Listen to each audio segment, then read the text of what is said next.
গেছে। আজকে নদিয়া নবদ্বীপের মাটিতে সেই লীলার কথা গৌরহরির মনে পড়েছে। সুরধনীকে দর্শন করে মনে মনে চিন্তা করছে, এটাই আমার সেই যমুনা, যে যমুনার তীরে নীরে আমি কত খেলা করতাম, যে যমুনার তীরে আমি আমার সখাদেরকে নিয়ে হরিনামের খেলা করতাম, কত মনের মতো করে সুন্দর করে কত লীলা করতাম, কত আদান প্রদান করতাম, এই সেই যমুনা।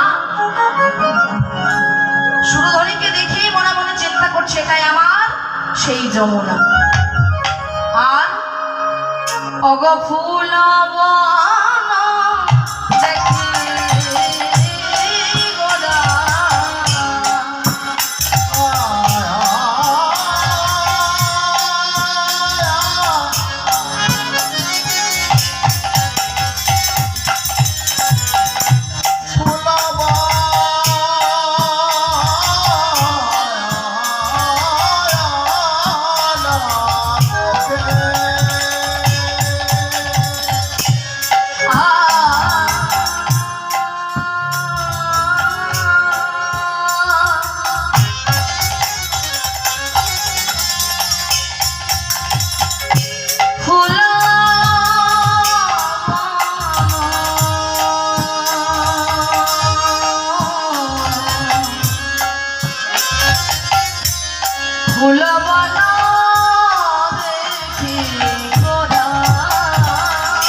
আমার